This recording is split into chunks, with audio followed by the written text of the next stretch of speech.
everyone, my name is Whitney Mile and welcome to my channel. Happy Cinco de Mayo. I asked you guys on my Facebook page to choose between 3 different recipes and the responses were divided between vegan tacos 3 ways and my signature guacamole. So I decided to make guacamole, but I'm also showing you vegan taquitos 2 ways. Because you can't just have guacamole on its own. I mean, you could. So I'm showing you guys a vegan take on both carnitas, which is like Mexican pulled pork, and ground beef. And I found some really great meat substitutes that really tasted absolutely delicious. I made Todd some non-vegan taquitos and he said that he liked the vegan ones better. So they were delicious. Trust me and trust a non-vegan. So here's how I made vegan taquitos 2 ways and guacamole. For my Carnitas Taquito, I started with refried black beans and this jackfruit that is flavored like chili lime carnitas. I found this at my local health food store and it really does mimic the texture of pulled pork when you saute it up. To assemble my taquitos, I spread about 1.5 tablespoons of refried black beans across 1/3 of a tortilla. I sprinkled on some vegan Mexican cheese, and then I spread some of the jackfruit mixture across it. You're going to want to make sure it's in an even row so that it's easy to roll. So then just grab the edges and kind of use your fingers to tuck all the ingredients in, and then roll it all the way to the other end. Place these seam side down on a baking sheet. Repeat these steps until you run out of jackfruit mixture.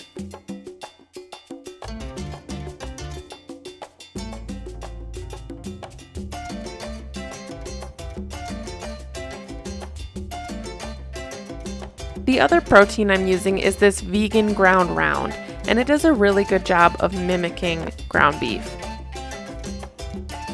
This taquito starts off the same way with the black beans and the vegan cheese. Then I sprinkled some of the ground round crumbles across the top, again in an even row. Then I finished it off with some pico de gallo. Then I gently rolled it up, again tucking in the ingredients as I went, and rolled it out all the way to the end. Now just pop your taquitos into the oven at 415 degrees for 25 to 30 minutes or until the edges are golden brown. Now it's time for my guacamole recipe, which really isn't a recipe. You need avocados, onions, salt, garlic, lime juice, and jalapeno, as well as cilantro and tomato. The reason I say this isn't a recipe is because I've been making guacamole for about 5 years, and my recipe has just kind of evolved and taken on a life of its own. I don't know the proportions, I just know what looks and feels right in that bowl. So here I prepped all my veggies. Make sure you get rid of those cilantro stalks. And then I go through my cilantro with a pretty fine chop once through, and then I go back through in the opposite direction just to make sure it's really finely chopped. Now this is my molcajete. A molcajete is a volcanic rock bowl, and it comes with this pestle for grinding. So I just add my salt, some chili powder, a nice generous heap of that, some cayenne pepper, some chipotle, and then I really like this fajita spice blend from the Spice House, a local spice company. And then I grind that all up using the pestle.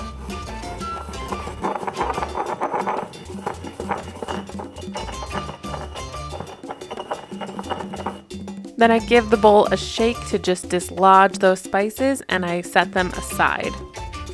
Now it's time to start cutting into those avocados. So I just make an incision all the way around and then grab both sides and twist in opposite directions. That is a perfect avocado. Then I use a big spoon to scoop out the flesh from the skin. And then using the knife, I just whack into that seed and twist it a little bit to take it out. And then I like to use the empty skin to grip the seed to pull it off so that I don't get a bunch of the avocado flesh on my hands.